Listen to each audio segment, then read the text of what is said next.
Hi hello friends, welcome back to my YouTube channel. ಸ್ನೇಹಿತರೆ, ಸ್ಪರ್ಧಾತ್ಮಕ ಪರೀಕ್ಷೆ 2023 ಕನ್ನಡ, ಇಂಗ್ಲಿಷ್ ಮತ್ತು ಕಂಪ್ಯೂಟರ್ ಅಂತ ಹೇಳಿದ್ರೆ ಇದು ಬಂದು STA ಪೇಪರ್ ಆಗಿರುತ್ತೆ. 2023ರ Kannada, English and computer. So Kannada 35 questions, English 35 questions and computer 30.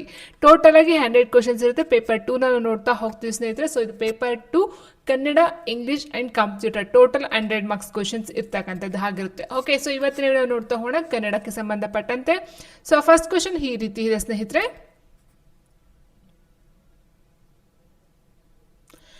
ಕದಂಬರ ರಾಜಧಾನಿ ಯಾವುದು? ಬನವಾಸಿ, ಬೆಳವಂಗಲ, ಬೀದರ್, ಮಂಗಳೂರು. ಕದಂಬರ ರಾಜಧಾನಿ ಯಾವುದಾಗಿತ್ತು ಅಂತ ಹೇಳಿದ ಸ್ನೇಹಿತರೆ, ಆನ್ಸರ್ ಆಪ್ಷನ್ 1 ಬನವಾಸಿ ಅಂತಕ್ಕಂಥದ್ದು ಕದಂಬರ ರಾಜಧಾನಿಯಾಗಿತ್ತು. ಅಂಡ್ ಎರಡನೇ ಪ್ರಶ್ನೆ ಏನಿದೆ, ಕರ್ನಾಟಕದ ಅತಿ ಎತ್ತರದ ಶಿಖರ ಯಾವುದು? ಚಾಮುಂಡಿ ಬೆಟ್ಟ, ಮುಳ್ಳಯ್ಯನಗಿರಿ, ಅವಲ ಬೆಟ್ಟ, ನಂದಿ ಬೆಟ್ಟ. ಕರ್ನಾಟಕದ ಅತಿ ಎತ್ತರವಾದ ಶಿಖರ ಅಂತ ಹೇಳಿದ್ರೆ ಮುಳ್ಳಯ್ಯನಗಿರಿ. ಆಪ್ಷನ್ ಬಿ ಮುಳ್ಳಯ್ಯನಗಿರಿ ಆಗುತ್ತೆ ಕರ್ನಾಟಕದಲ್ಲಿ. ಇನ್ನು ಭಾರತದ ನೋಡ್ತಾ ಹೋದ್ರೆ K2 ಅಂತ ಹೇಳ್ತೀವಿ, ಗಾಡ್ವಿನ್ ಆಸ್ಟಿನ್ ಅಂತಕ್ಕಂಥದ್ದು. ಇನ್ನು ಪ್ರಪಂಚದಲ್ಲಿ ನೋಡ್ತಾ ಹೋದ್ರೆ ಮೌಂಟ್ ಎವರೆಸ್ಟ್ ಅಂತಕ್ಕಂಥದ್ದು ಆಗಿರುತ್ತೆ. ಹೌದಾ? So Karnataka Mullayanagiri, Bharat K2 Godwin Austin ಅಂತಕ್ಕಂಥದ್ದು. ಅಂಡ್ ಥರ್ಡ್, ಜಗತ್ತಿಗೆ ವಿಶ್ವದ ಅತಿ ಎತ್ತರವಾದ ಶಿಖರ ಮೌಂಟ್ ಎವರೆಸ್ಟ್. ಅಂಡ್ ನೆಕ್ಸ್ಟ್, ಗುಂಪಿಗೆ ಸೇರಿದ ಪದವನ್ನು ಸೂಚಿಸಿ. ಭತ್ತ, ಅಂಜೂರ, ಗೋಧಿ, ರಾಗಿ. ಸ್ನೇಹಿತರೆ, ಎರಡು ರೀತಿ ನಾವು ನೋಡ್ತಾ ಹೋಗ್ತೀವಿ. ಭತ್ತ, ಗೋಧಿ, ರಾಗಿ ಇದೆಲ್ಲ ನಾವು ಸಿರಿಧಾನ್ಯ ಅಂತ ಹೇಳ್ಬಹುದು, ಅಥವಾ ಈ ಒಂದು ಏಕದಳ ಧಾನ್ಯಗಳಂತ ಹೇಳ್ಬೋದು. ಒಟ್ಟು ಟೋಟಲ್ ಆಗಿ ಧಾನ್ಯಗಳಂತ ಹೇಳ್ತೀವಿ. ಸೊ ಆನ್ಸರ್ ಆಪ್ಷನ್ ಬಿ ಇದರಿಂದ ಹೊರತಾಗಿದೆ, ಅಂಜೂರ. ಇನ್ನು ನೆಕ್ಸ್ಟ್, 6 ಸಾಲಿನ ಛಂದೋಬಂಧ ಯಾವುದು? ಛಂದೋಬಂಧ ಯಾವುದು? ತ್ರಿಪದಿ, ರಗಳೆ, ಕಂದ, ಷಟ್ಪದಿ. ಸ್ನೇಹಿತರೆ, ತ್ರಿಪದಿ ಅಂತಕ್ಕಂಥದ್ದು 3 ಸಾಲುಗಳ ಪದ್ಯ ಆಗಿರುತ್ತೆ. ಕಂದ ಪದ್ಯ ಅಂತಕ್ಕಂಥದ್ದು 4 ಸಾಲುಗಳನ್ನು ಹೊಂದಿರತಕ್ಕಂಥ ಒಂದು ಪದ್ಯ ಆಗಿರುತ್ತೆ. ಷಟ್ಪದಿ ಅಂತಕ್ಕಂಥದ್ದು 6 ಸಾಲುಗಳನ್ನು ಹೊಂದಿರತಕ್ಕಂಥ ಒಂದು ಛಂದೋಬಂಧ ಆಗಿರುತ್ತೆ. ಹಾಗಾಗಿ ಆನ್ಸರ್ ಆಪ್ಷನ್ ಡಿ ಷಟ್ಪದಿ ಆಗಿರುತ್ತೆ. ಆದಿಪುರಾಣದ ಕೃತಿಕಾರ ಯಾರಂತ ಕೇಳಿದರೆ, option A Pampa, option B Janna, option C Ponna, option D Nrupatunga. Adipurana ಅಂತಕ್ಕಂಥದ್ದು ಈ ಒಂದು ಕನ್ನಡದ ಮೊಟ್ಟ ಮೊದಲ ಕಾವ್ಯ ಆಗಿರುತ್ತೆ ಸ್ನೇಹಿತರೆ. ಕನ್ನಡದ ಮೊಟ್ಟ ಮೊದಲ ಕಾವ್ಯ ಯಾವುದಂತ ಹೇಳಿದ್ರೆ ಆದಿಪುರಾಣ. ಇದರ ಕೃತಿಕಾರ ಅಥವಾ ರಚನಾಕಾರ ಯಾರಂತ ಹೇಳಿದ್ರೆ ಆಪ್ಷನ್ ಎ ಪಂಪ ಆಗಿರ್ತಾರೆ. ಆಳಾಗಬಲ್ಲವನು ಡ್ಯಾಶ್, ಸೇವಕನಾಗಬಲ್ಲ, ಅರಸನಾಗಬಲ್ಲ, ಮಂತ್ರಿಯಾಗಬಲ್ಲ, ಹಾಳಾಗಬಲ್ಲ. ಆಳಾಗಬಲ್ಲವನು ಅರಸನಾಗಬಲ್ಲ ಅಂತಕ್ಕಂಥದ್ದು ಒಂದು ಕನ್ನಡದ ಒಂದು ಪ್ರಸಿದ್ಧ ಗಾದೆ ಮಾತುಗಳಲ್ಲಿ ಒಂದಾಗಿರುತ್ತೆ ಸ್ನೇಹಿತರೆ. ಆಳಾಗಬಲ್ಲವನು ಅರಸನಾಗಬಲ್ಲ. ಸೊ ಹಾಳಾಗಿರ್ತಕ್ಕಂಥ ಮುಂದೆ ಒಂದು ದಿನ ಅರಸ ಆಗ್ತಕ್ಕಂಥ ಒಂದು ಚಾನ್ಸಸ್ ಖಂಡಿತ ಇದೆ ಅಂತಕ್ಕಂಥದ್ದು ಇದರ ಒಂದು ಅರ್ಥ ಆಗುತ್ತೆ. ತಂದೆಗೆ ಪತ್ರ ಬರೆಯುವಾಗ ಬಳಸುವ ಒಕ್ಕಣೆ ಯಾವುದು? ಪಿತಾಶ್ರೀ, ಪೂಜ್ಯ ತಂದೆಯ, ಪಿತೃದೇವ, ತೀರ್ಥರೂಪ ಅಂತ ಕೊಟ್ಟಿದ್ದಾರೆ. ತಂದೆಗೆ ಪತ್ರ ಬರೆಯುವಾಗ ಬಳಸುವ ಒಕ್ಕಣೆ option D ತೀರ್ಥರೂಪ.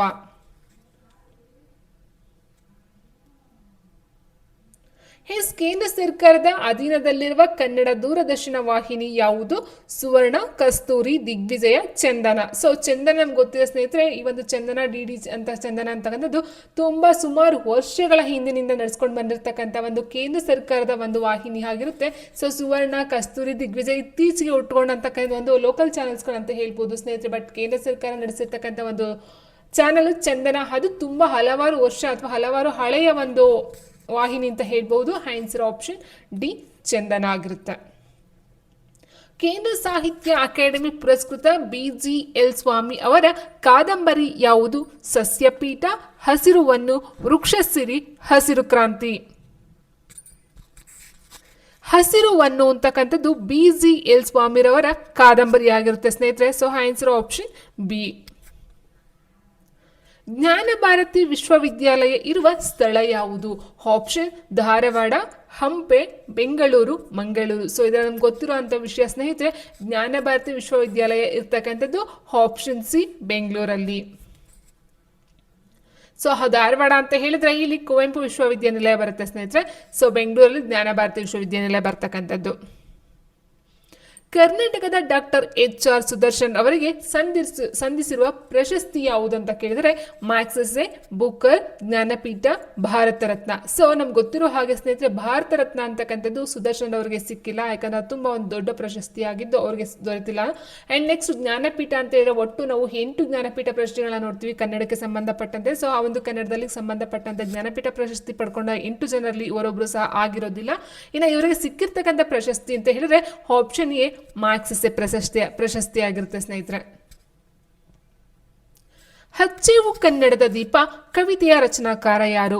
Option Puthina, Channaveera Kanavi, doctor DS Karki, Nisar Ahmed. So ಹಚ್ಚೇವು ಕನ್ನಡದ ದೀಪ ರಚನಾಕಾರ ಅಂತ ಹೇಳಿದ್ರೆ ಡಾಕ್ಟರ್ DS ಕರ್ಕಿಯವರಾಗಿರ್ತಾರೆ. ನಿಸರ್ ಅಹಮದ್ ಒಂದು ನಿತ್ಯೋತ್ಸವ ಏನಿದೆಯೋ ಈ ಒಂದು ಸಾಂಗ್ ಅನ್ನ ಬರೀತಕ್ಕಂಥದ್ದು ನಿಸರ್ ಅಹಮದ್ ಆಗಿರ್ತಾರೆ. ಸೊ ಅದು ಸಹ ಫೇಮಸ್ ಆಗಿರ್ತಕ್ಕಂಥ ಒಂದು ಕವಿತೆ ಆಗಿರುತ್ತೆ ಸ್ನೇಹಿತರೆ. Okay, answer option C, doctor DS ಕರ್ಕಿರವರು ಹಚ್ಚೇವು ಕನ್ನಡದ ದೀಪ ಈ ಒಂದು ಸಾಲುಗಳನ್ನು ಬರೆದಿರ್ತಕ್ಕಂಥದ್ದು ಆಗಿರುತ್ತೆ. ಕರ್ನಾಟಕದ ಸಂತ ಕವಿ ಯಾರಂತ ಕೇಳಿದರೆ ಗೋವಿಂದ ಪೈ, GS ಶಿವರುದ್ರಪ್ಪ, ಮುದ್ದಣ್ಣ, ಶಿಶುನಾಳ ಶರೀಫ. ಸ್ನೇಹಿತರೆ, ಗೋವಿಂದ ಪೈ, GS ಶಿವರುದ್ರಪ್ಪ ಅಂಡ್ ಕುವೆಂಪು 3 ಜನ ನಾವು ಏನಂತ ಹೇಳ್ತೀವಿ ಅಂತ ಹೇಳಿದ್ರೆ ಕರ್ನಾಟಕದ ಒಂದು ರಾಷ್ಟ್ರಕವಿಗಳಂತ ಹೇಳ್ತೀವಿ ಸ್ನೇಹಿತರೆ. ಮೊಟ್ಟ ಮೊದಲ ರಾಷ್ಟ್ರಕವಿ ಅಂತ ಹೇಳಿದ್ರೆ ಅದು ಗೋವಿಂದ ಪೈ ಆಗಿರ್ತಾರೆ, 2ನೇದು ಬಂದು ಕುವೆಂಪು, 3ನೇದು ಬಂದು GS ಶಿವರುದ್ರಪ್ಪ ಆಗಿರ್ತಾರೆ. ಮುದ್ದಣ್ಣನವರ ನವೋದಯದ ಮುಂಗೋಳಿ ಅಂತ ಕರಿತೀವಿ, ನವೋದಯದ ಮುಂಗೋಳಿ. ಓಕೆ, ಸೊ ಇನ್ನೊಂದು ಶಿಶುನಾಳ್ ಶರೀಫ್ರವ್ರನ್ನ ಕರ್ನಾಟಕದ ಸಂತ ಕವಿ ಅಂತ ಕರಿತೀವಿ. ಆಪ್ಷನ್ ಡಿ, ಶಿಶುನಾಳ್ ಶರೀಫ್ ಆಗಿರ್ತಾರೆ. ಜೇಡರ ದಾಸಿಮಯ್ಯರ ಅಂಕಿತ ಯಾವುದು? ರಾಮನಾಥ, ವಿಶ್ವೇಶ್ವರ, ಶ್ರೀ ಚೆನ್ನಸೋಮೇಶ್ವರ, ಗುಹೇಶ್ವರ ಅಂತ ಕೊಟ್ಟಿದ್ದಾರೆ ಸ್ನೇಹಿತರೆ. ಸೊ ನೋಡ್ತಾ ಹೋದ್ರೆ ಇಲ್ಲಿ ರಾಮನಾಥ ಅಂತಕ್ಕಂಥದ್ದು ಜೇಡರ ದಾಸಿಮಯ್ಯನವರ ಅಂಕಿತ ಆಗುತ್ತೆ. ಸೊ ವಿಶ್ವೇಶ್ವರ ಬರಲ್ಲ. ಸೊ ಗುಹೇಶ್ವರ ಅಂತಕ್ಕಂಥದ್ದು ಅಲ್ಲಮ ಪ್ರಭು ನಾವು ನೋಡ್ತಾ ಹೋಗ್ತೀವಿ. So answer option A, Ramanatha. ಓದಿದನು ಈ ಪದದ ವರ್ತಮಾನ ಕಾಲದ ರೂಪ ಯಾವುದು? ಓದಿದನು. ಸೊ ನೋಡಿ ಇಲ್ಲಿ ಸ್ನೇಹಿತರೆ, ನೋಡ್ತಾ ಹೋದ್ರೆ ಫಸ್ಟ್ ಭೂತಕಾಲ ಅಂತ ಹೇಳ್ತೀವಿ. ಭೂತಕಾಲ ಹಿಂದೆ ನಡೆದಿರ್ತಕ್ಕಂಥ ಒಂದು ಕಾಲ, ಭೂತಕಾಲದ ಒಂದು ಕಾಲಸೂಚಕ ಪ್ರತ್ಯಯ ಅಂತ ಹೇಳಿದ್ರೆ ಸ್ನೇಹಿತರೆ ಅದು ದ ಆಗಿರುತ್ತೆ. ಇನ್ನು ವರ್ತಮಾನ ಕಾಲ ಅಂತ ಹೇಳಿದಾಗ ವರ್ತಮಾನ ಕಾಲದಲ್ಲಿ ಉತ್ತ ಅಂತಕ್ಕಂಥದ್ದು ಬರುತ್ತೆ. ಅಂಡ್ ಭವಿಷ್ಯತ್ ಕಾಲದಲ್ಲ ಒಂದು ಬರ್ತಕ್ಕಂಥ ಒಂದು ಕಾಲ ನಿರ್ಣಯದ ಒಂದು ಪದ ಅಥವಾ ಪ್ರತ್ಯಯ ಅಂತ ಹೇಳಿದ್ರೆ ಅದು ವ ಆಗಿರುತ್ತೆ. ಓಕೆ, ಸೊ ಇಲ್ಲಿ ನಾವು ದ ಅಂತ ನೋಡಿದೀವಿ ಅಂತ ಹೇಳಿದ್ರೆ ಇದು ಓದಿದನು ಅಂತಕ್ಕಂಥದ್ದು ಭೂತಕಾಲದಲ್ಲಿದೆ. ವರ್ತಮಾನ ಕಾಲ ಬರ್ಬೇಕಂದ್ರೆ ಉತ್ತ ಅಂತಕ್ಕಂಥದ್ದು ಸೇರಿಸಿರ್ಬೇಕು ಸ್ನೇಹಿತರೆ. ನೋಡಿ ಇಲ್ಲಿ ಓದಿಯಾನು, ಇಲ್ಲಿ ಉತ್ತ ಇಲ್ಲ. ಸೊ ಓದುತ್ತಾನೆ, ಇಲ್ಲಿ ನೋಡಿ ಇಲ್ಲಿ ಹೂ ಇದೆ, ಇಲ್ಲಿ ತಾ ಇದೆ, ಉತ್ತ. Okay, so answer option B, ಓದುತ್ತಾನೆ ಅಂತಕ್ಕಂಥದ್ದು ವರ್ತಮಾನ ಕಾಲ ಆಗಿರುತ್ತೆ. ಸೊ ಆಪ್ಷನ್ ಸಿ, ಓದುವುದಿಲ್ಲ ಅಂತಕ್ಕಂಥದ್ದು ಬರಲ್ಲ, ಓದಲಿ ಬರಲ್ಲ. ಓಕೆ, ಸೊ ಇನ್ನು ಭವಿಷ್ಯತ್ ಕಾಲ ನೋಡ್ತಾ ಹೋಗ್ತೀವಿ. ಓದಿದನಿಗೆ ಓದುವನು. ಸೊ ಇದು ಭವಿಷ್ಯತ್ ಕಾಲಕ್ಕೆ ಬರುತ್ತೆ. ವ ಅಂತಕ್ಕಂಥದ್ದು ಭವಿಷ್ಯತ್ ಕಾಲ ಒಂದು ಕಾಲಸೂಚಕ ಪ್ರತ್ಯಯ. ಸಣ್ಣ ಮುಂದಿನ ಪ್ರಶ್ನೆ ನೋಡ್ತವ್ರೆ, ಸವರ್ಣ ದೀರ್ಘ ಸಂಧಿಯ ಪದವನ್ನ ಗುರುತಿಸಿ ಅಂತ ಕೊಟ್ಟಿದ್ದಾರೆ. ದೇವಾಲಯ, ಅತ್ಯಂತ, ಚಂದ್ರೋದಯ, ಹಗಲಿರುಳು. ನೋಡಿ ಸ್ನೇಹಿತರೆ, ದೇವಾಲಯ ಅಂತ ಹೇಳಿದ್ರೆ ದೇವ ಪ್ಲಸ್ ಆಲಯ ಅಂತ ಹೇಳ್ತೀವಿ. ದೇವ ಪ್ಲಸ್ ಆಲಯ. ಸೊ ಇಲ್ಲೇನಾಗುತ್ತೆ, ಇಲ್ಲೂ ಆಕಾರ ಇದೆ, ಇಲ್ಲೂ ಆಕಾರ ಇದೆ. ಸವರ್ಣಾಕ್ಷರ ಅನ್ನು ಸೇರಿದಾಗ ಇಲ್ಲಿ ವಾ ಆಕಾರ ಬಂತು. ಸೊ 3 ಸಹ ಏನಾಯ್ತು, ಸವರ್ಣಾಕ್ಷರಗಳೇ ಆಯ್ತು. ಸೊ ಇದನ್ನ ನಾವು ಸವರ್ಣ ದೀರ್ಘ ಸಂಧಿ ಅಂತ ಕರಿತೀವಿ. ಅತ್ಯಂತ ಅಂತ ಹೇಳಿದಾಗ ಅತಿ ಪ್ಲೇಸ್ ಅಂತ ಬರುತ್ತೆ. ಇದನ್ನ ನಾವು ಹೆಣ್ಸಂಧಿ ಅಂತ ಹೇಳ್ತೀವಿ. ಚಂದ್ರೋದಯ, ಚಂದ್ರ ಪ್ಲೇಸ್ ಉದಯ, ಚಂದ್ರೋದಯ ಅಂತ ಹೇಳಿದ್ರೆ ಅದು ಗುಣಸಂಧಿ ಬರುತ್ತೆ. ಸೊ ಹಗಲಿರುಳು ಸಹ ಹಗಲು ಪ್ಲೇಸ್ ಇರುಳು, ಹಗಲಿರುಳು ಅಂತ ಹೇಳ್ತೀವಿ. ಸೊ ಈ ರೀತಿ ನೋಡ್ತಾ ಹೋಗ್ತೀವಿ ಸ್ನೇಹಿತರೆ. ಸೊ ಆಪ್ಷನ್ 1 ದೇವಾಲಯ ಅಂತಕ್ಕಂಥದ್ದು ಸವರ್ಣ ದೀರ್ಘ ಸಂಧಿ ಆಗಿರುತ್ತೆ. ಅಂತೆ ಎಂಬ ವಾಚಕವನ್ನ ಹೊಂದಿರುವ ಅಲಂಕಾರ ಯಾವುದು? ದೀಪಕ, ಉಪಮ, ಉತ್ಪ್ರೇಕ್ಷೆ, ರೂಪಕ ಅಂತ ಕೊಟ್ಟಿದ್ದಾರೆ ಸ್ನೇಹಿತರೆ. ಅಂತೆ, ಓಲ್ ಅಂತಕ್ಕಂಥ ಒಂದು ಪದ ಅಥವಾ ವಾಚಕ ಎಲ್ಲಿ ಬರುತ್ತೋ ಅದನ್ನು ಉಪಮ ಅಲಂಕಾರ ಅಂತ ಕರಿತೀವಿ. ಆನ್ಸರ್ ಆಪ್ಷನ್ ಬಿ ಆಗಿರುತ್ತೆ. ಕರ್ನಾಟಕ ಎಂದು ಹೆಸರಿಸುವ ಮೊದಲು ನಮ್ಮ ರಾಜ್ಯಕ್ಕಿದ್ದ ಹೆಸರು ಯಾವುದು? ಮೈಸೂರು, ಧಾರವಾಡ, ಕಾಕೋಡ್, ಬೆಂಗಳೂರು. ಸೊ ಇಂಥ ಈಸಿ ಕ್ವಶನ್ ಅಲ್ವಾ ಸ್ನೇಹಿತರೆ. ಕರ್ನಾಟಕ ಅಂತಕ್ಕಂಥ ಒಂದು ಹೆಸರುಗಿಂತ ಮೊದಲು ಇರ್ತಕ್ಕಂಥ ಹೆಸರು ಮೈಸೂರು. ಆಪ್ಷನ್ ಎ ಮೈಸೂರು ಅಂತ ಇತ್ತು, ಅದನ್ನ ಕರ್ನಾಟಕ ಅಂತ ಚೇಂಜ್ ಮಾಡ್ತಾ ಹೋಗ್ತಾರೆ. So option A. ಮೈಸೂರು ಮಲ್ಲಿಗೆ ಕವನ ಸಂಕಲನದ ಕರ್ತೃ ಯಾರು? GS ಶಿವರುದ್ರಪ್ಪ, KS ನರಸಿಂಹಸ್ವಾಮಿ, ನಿಸರ್ ಅಹಮದ್, ಮೈಸೂರು ಅನಂತ ಸ್ವಾಮಿ. ಸೊ ಮೈಸೂರು ಮಲ್ಲಿಗೆ ಕವನ ಸಂಕಲನ ಕರ್ತೃ ಅಂತ ಹೇಳಿದ್ರೆ ನಾವು ಪ್ರೇಮ ಕವಿ ಅಂತ ಹೇಳ್ತೀವಿ. KS ನರಸಿಂಹಸ್ವಾಮಿರವರನ್ನ. ಸೊ ಅವರು ರಚನೆ ಮಾಡಿರ್ತಕ್ಕಂಥ ಒಂದು ಕವನ ಸಂಕಲನ ಮೈಸೂರು ಮಲ್ಲಿಗೆ. ಅರಳು ಮಲ್ಲಿಗೆ, ಮೈಸೂರು ಮಲ್ಲಿಗೆ ಎಲ್ಲ ಬರುತ್ತೆ. ಎಸ್, ಪಟಪಟ ಎಂಬುದು ಒಂದು ವಿರುದ್ಧ ಪದ, ಸಂಬಂಧ ಸೂಚಕ, ಸಂಭವನಾರ್ಥಕ ಅಂಡ್ ಅನುಕರಣ ಅಂತ ಕೊಟ್ಟಿದ್ದಾರೆ. ಸೊ ಪಟಪಟ ಅನ್ನೋ ಪದ 2 ಸರಿ ರಿಪೀಟ್ ಆಗಿದೆ ಸ್ನೇಹಿತರೆ. 2 ಸರಿ ರಿಪೀಟ್ ಆಗಿದೆ ಅಂತ ಹೇಳಿದ್ರೆ ಒಂದು ದ್ವಿರುಕ್ತಿ ಆಗಿರಬೇಕು, ಇಲ್ಲ ಒಂದು ಅನುಕರಣ ಆಗಿರಬೇಕು, ಅನುಕರಣ ಅಥವಾ ದ್ವಿರುಕ್ತಿ ಆಗಿರಬೇಕು. ಸೊ ಇಲ್ಲಿ ಪಟಪಟ ಅಂತಕ್ಕಂಥದ್ದು ಅನುಕರಣ ಇಲ್ಲ ದ್ವಿರುಕ್ತಿ ಆಗಬೇಕು, ವಿರುದ್ಧ ಪದ ಬರಲ್ಲ, ಸಂಬಂಧ ಸೂಚಕ ಬರಲ್ಲ, ಸಂಭವಾರ್ಥಕ ಬರಲ್ಲ. ಸೊ ಅನುಕರಣ ಆಪ್ಷನ್ ಡಿ ಆಗಿರುತ್ತೆ. ಯಾಕೆ ದ್ವಿರುಕ್ತಿ ಆಗಲ್ಲ ಇದು ಅಂತ ಹೇಳಿದ್ರೆ ಪಟಪಟ ಅಂತಕ್ಕಂಥದಕ್ಕೆ ಯಾವುದೇ ಒಂದು ಮೀನಿಂಗ್ ಇಲ್ಲ, ಅರ್ಥ ಇಲ್ಲ ಸ್ನೇಹಿತರೆ. ಸೊ ಅದೊಂದು ಅನುಕರಣೆಯಿಂದ ಬರ್ತಕ್ಕಂಥ ಒಂದು ಪದ ಆಗಿರುತ್ತೆ. ಸೊ ಹಾಗಾಗಿ ಅದು ನಾವು ಅನುಕರಣೆ ಅಂತ ಹೇಳ್ತೀವಿ. ಓಕೆ, ಸೊ ಒಂದು ಪದ 2 ಸರಿ ಕೊಟ್ಟು ಅದಕ್ಕೆ ಅರ್ಥ ಇದ್ರೆ ಅದನ್ನ ದ್ವಿರುಕ್ತಿ ಅಂತ ಕರಿತೀವಿ, ಅದಕ್ಕೆ ಅರ್ಥ ಇಲ್ಲ ಅಂತ ಹೇಳಿದ್ರೆ ನಾವು ಅನುಕರಣೆಗೆ ತಗೊಳ್ತೀವಿ.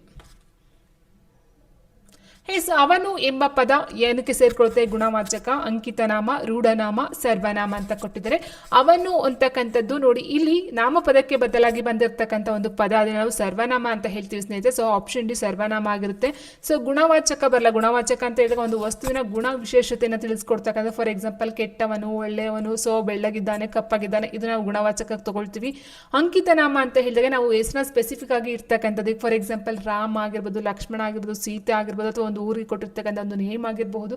ಸೊ ಇದನ್ನ ನಾವು ಅಂಕಿತ ನಾಮದಲ್ಲಿ ನೋಡ್ತಾ ಹೋಗ್ತೀವಿ. ರೂಢನಾಮ ಅಂದ್ರೆ ರೂಢಿಯಿಂದ ಬಂದಿರತಕ್ಕಂಥದ್ದು. ಸೊ ಫಾರ್ ಎಕ್ಸಾಂಪಲ್ ಮಣ್ಣು, ಕಲ್ಲು, ಬೆಟ್ಟ, ಗುಡ್ಡ, ಮರ, ಸೊ ಇದೆಲ್ಲ ಆಗ ಹಿಂದಿನ ಕಾಲದಿಂದಲೂ ಸಹ ಅದು ವರ್ಷದಿಂದ ವರ್ಷಕ್ಕೆ ಅದೇ ಪದ ಬೆಳೆಸ್ಕೊಳ್ತಾ ಬರ್ತಾ ಇದೆ. ಸೊ ಅದನ್ನು ನಾವು ರೂಢನಾಮ ಅಂತ ಹೇಳ್ತೀವಿ. ಓಕೆ, ಸೊ ಇಲ್ಲಿ ಅವನು ಅಂತಕ್ಕಂಥದ್ದು ಸರ್ವನಾಮ ಆಗಿರುತ್ತೆ. ಅವನು, ಅವಳು, ಅದು, ಇದು, ದಟ್ಸ್ ಆಲ್. ಆ್ಯಂಡ್ ನೆಕ್ಸ್ಟ್ ನೋಡ್ತಾ ಹೋದರೆ ಇತ್ತೀಚೆಗೆ ಬೆಂಗಳೂರಿನಲ್ಲಿ ಪ್ರಧಾನಿಯಿಂದ ಅನಾವರಣಗೊಂಡ ಲೋಹದ ಪ್ರತಿಮೆ ಯಾವುದು? ವಿವೇಕಾನಂದರವರ ಪ್ರತಿಮೆ, ಪುನೀತ್ ರಾಜ್ಕುಮಾರ್, ಕೆಂಪೇಗೌಡ, ಸರ್ದಾರ್ ವಲ್ಲಭಾಯ್ ಪಟೇಲ್ ಅಂತ ಕೊಟ್ಟಿದ್ದಾರೆ. ಸೊ ಇದು ಫಸ್ಟ್ ಕ್ವೆಶನ್ ಅರ್ಥ ಮಾಡ್ಕೊಬಿಡಿ, ಬೆಂಗಳೂರಲ್ಲಿ ಅಂತ ಕೊಟ್ಟಿದ್ದಾರೆ ಸ್ನೇಹಿತರೆ. ಸೊ ಬೆಂಗಳೂರಲ್ಲಿ ಅನಾವರಣಗೊಂಡಂತಹ ಪ್ರಧಾನಿಯಿಂದ ಅನಾವರಣಗೊಂಡಿರ್ಬೇಕದು ಮೇನ್ ಆಗಿ. ಸೊ ಮೋದಿ ಅವರಂತ ಏನಿದ್ದಾರೆ, ಸೊ ಅವರಿಂದ ಬೆಂಗಳೂರಲ್ಲಿ ಅನಾವರಣಗೊಂಡಂತಹ ಒಂದು ಲೋಹದ ಪ್ರತಿಮೆ ಯಾವುದು ಅಂತ ಹೇಳಿದ್ರೆ ಆಪ್ಷನ್ ಸಿ ಕೆಂಪೇಗೌಡ. ಎಸ್, ಕರ್ನಾಟಕದಲ್ಲಿ ಅಭಿಮಾನ ಸ್ಟುಡಿಯೋ ಸ್ಥಾಪಿಸಿದ ನಟ ಯಾರಂತ ಕೇಳಿದ್ರೆ ಸೊ TN ಬಾಲಕೃಷ್ಣ ಸ್ನೇಹಿತರೆ, ಆಪ್ಷನ್ ಬಿ ಆಗಿರುತ್ತೆ.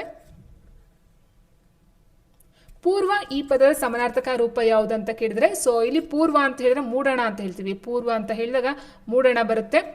ಓಕೆ, ಸೊ ಇನ್ನು ತೆಂಕಣ ಅಂತ ಹೇಳಿದ್ರೆ ದಕ್ಷಿಣ ಅಂತ ಬರುತ್ತೆ. ದಕ್ಷಿಣ ತೆಂಕಣ ಆಗಿತ್ತು. ಪಡುವಣ ಬಂದು ಪಶ್ಚಿಮ ಆಗಿರುತ್ತೆ.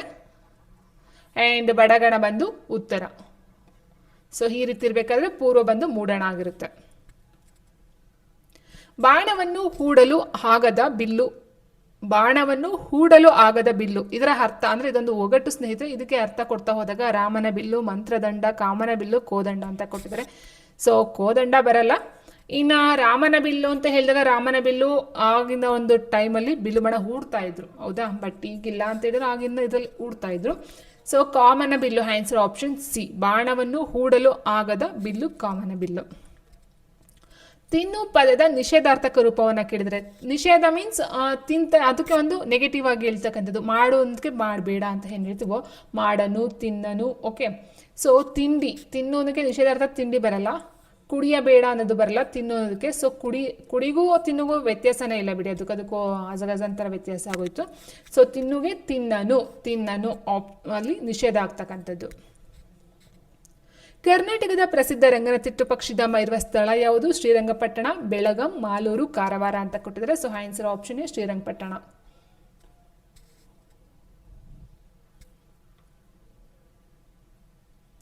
ನಿತ್ಯೋತ್ಸವದ ಕವಿ ಎಂದು ಜನಪ್ರಿಯರಾದವರು ಯಾರು? KS Narasimhaswamy, Jayant ಕಾಯಿನಿ, KS Nisar Ahmed, Kuvempu.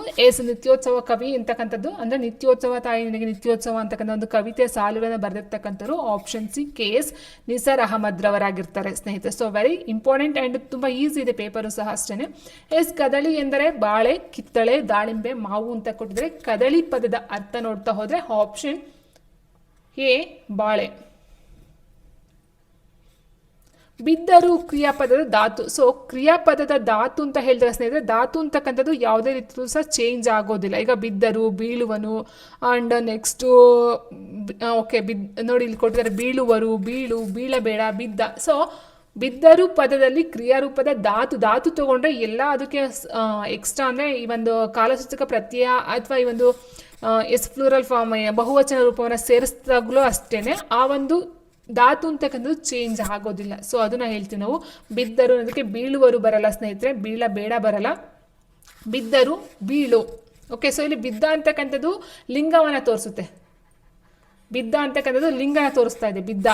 So ಅಲ್ಲಿ ಲಿಂಗ ಆಗಿರ್ಬೋದು, ವಚನಗಳಾಗಿರಬಹುದು, ಅಥವಾ ಒಂದು ಕಾಲಸೂಚಕವನ್ನು ತೋರಿಸ್ತಕ್ಕಂಥದ್ದು ಯಾವುದನ್ನು ತೋರಿಸಲ್ಲ ಸ್ನೇಹಿತರೆ. ಬೀಳು. ಸೊ ಇಲ್ಲಿ ಬೀಳು ಅಂತ ಹೇಳಿದಾಗ ಅಲ್ಲಿ ಗಂಡಸಾಗಿರ್ಬೋದು, ಹೆಂಗಸಾಗಿರ್ಬೋದು, ಮಗು ಆಗಿರಬಹುದು, ಹೌದಾ. ಆ್ಯಂಡ್ ಏಕವಚನ ಆಗಿರ್ಬೋದು, ಬಹುವಚನ ಆಗಿರ್ಬೋದು, ಏನಾದ್ರು ಆಗಿರ್ಬೋದು. ಬಟ್ ಬೀಳು ಅಂತಕ್ಕಂಥದ್ದು ಸ್ಪೆಸಿಫಿಕ್ ಆಗಿ ವರ್ಡ್, ಅಲ್ಲಿ ಯಾವುದೇ ಒಂದು ರೀತಿಯ ಒಂದು ಬೇರೆ ಒಂದು ವರ್ಡ್ ಅದಕ್ಕೆ ಸೇರ್ಕೊಳ್ತಕ್ಕಂಥದ್ದು ಆಗಿರಲ್ಲ. ಅದನ್ನ ಧಾತು ಅಂತ ಹೇಳ್ತೀವಿ. ಆನ್ಸರ್ ಆಪ್ಷನ್ ಬಿ ಬೀಳು ಆಗಿರುತ್ತೆ. ಆ್ಯಂಡ್ ನೆಕ್ಸ್ಟ್ ನಾವು ನೋಡ್ತಾ ಹೋದರೆ, ಮಂಕುತಿಮ್ಮನ ಕಗ್ಗದ ಕೃತಿಕಾರರು ಯಾರು? BM ಶ್ರೀ, ಕುವೆಂಪು, ಅನಕೃ, DVG ಅಂತ ಕೊಡ್ತಾರೆ. ಮಂಕುತಿಮ್ಮನ ಕಗ್ಗ ಕೃತಿಯ ಕರ್ತೃ DVG ಅವರು. ನೆಕ್ಸ್ಟು, ರಾಮನಗರದಲ್ಲಿರುವ ಜಾನಪದ ಲೋಕದ ಸ್ಥಾಪಕರು ಯಾರು? ರಾಜ ಹನುಮೇಗೌಡ, HL ನಾಗೇಗೌಡ, ಕೆಂಪೇಗೌಡ, ಕಾಳೇಗೌಡ, ನಾಗವಾರ ಅಂತ ಕೊಟ್ಟಿದ್ದಾರೆ. ಸೊ ರಾಮನಗರದಲ್ಲೂ ಜಾನಪದ ಲೋಕವನ್ನು ಸ್ಥಾಪಕರು ಯಾರು ಅಂತ ಹೇಳಿದ್ರೆ ಆಪ್ಷನ್ ಬಿ HL ನಾಗೇಗೌಡ. ಒಂದು ಅಕ್ಷರಕ್ಕೆ ಬದಲಾಗಿ ಮತ್ತೊಂದು ಅಕ್ಷರ ಬಂದು ಸೇರುವ ಸಂಧಿ ಯಾವುದು ಅಂತ ಕೇಳಿದ್ರೆ, ಸೊ ಇಲ್ಲಿ ಎರಡು ರೀತಿಯಲ್ಲಿ ಬರುತ್ತೆ ಸ್ನೇಹಿತರೆ. ಲೋಪ ಸಂಧಿ ಆ್ಯಂಡ್ ಸವರ್ಣದೀರ್ಘ ಸಂಧಿ ಬರೋದಿಲ್ಲ. ಸೊ ಇಲ್ಲಿ ಯಕಾರಾಗಮ ಒಕಾರಾಗಮ ಇಲ್ಲಿ ಯಕಾರಾಗಮ ಒಕಾರಾಗಮ ಆದೇಶವಾಗಿ ಬರ್ತಕ್ಕಂಥದ್ದಾಗಿರುತ್ತೆ. ಸೊ ಹಾಗಾಗಿ ಆಗಮ ಸಂಧಿನೂ ಆಗುತ್ತೆ. ಇಲ್ಲಿ ಕಚಡದಬ ಅಕ್ಷರಗಳ ಬದಲಾಗಿ ಗಜಡದಬ ಅಕ್ಷರಗಳು ಆದೇಶವಾಗಿ ಬರುತ್ತೆ. So answer option A and option D ಯಾವುದಾದ್ರು ಸಹ ತಗೊಳ್ಬಹುದು ಸ್ನೇಹಿತರೆ. ಎರಡು ತಲೆಗಳುಳ್ಳ ಕಾಲ್ಪನಿಕ ಪಕ್ಷಿ ಯಾವುದು? ಪಾರಿವಾಳ, ಗಂಡಬೇರುಂಡ, ಬಕಪಕ್ಷಿ, ಚಕ್ರವಾಕ ಅಂತ ಕೊಟ್ಟಿದ್ದಾರೆ. ಎರಡು ತಲೆಗಳುಳ್ಳ ಕಾಲ್ಪನಿಕ ಪಕ್ಷಿ ಅಂದರೆ ಸ್ನೇಹಿತರೆ ಇದೊಂದು ಗಂಡು ಬೇರುಂಡ. ಸೊ ಏನು ಕರ್ನಾಟಕದ ಒಂದು ಲಾಂಛನ ಸಿಂಬಲ್ ಅಂತ ಏನೇ ಹೇಳ್ತೀವ, ಸೊ ಗಂಡು ಬೇರುಂಡ ಅಂತಕ್ಕಂಥದ್ದು ಆಗಿರುತ್ತೆ. ಕಂಠೀರವ ಎಂಬ ಹೆಸರುಳ್ಳ ಪ್ರಾಣಿ? ಆಪ್ಷನ್ ಬಿ ಸಿಂಹ.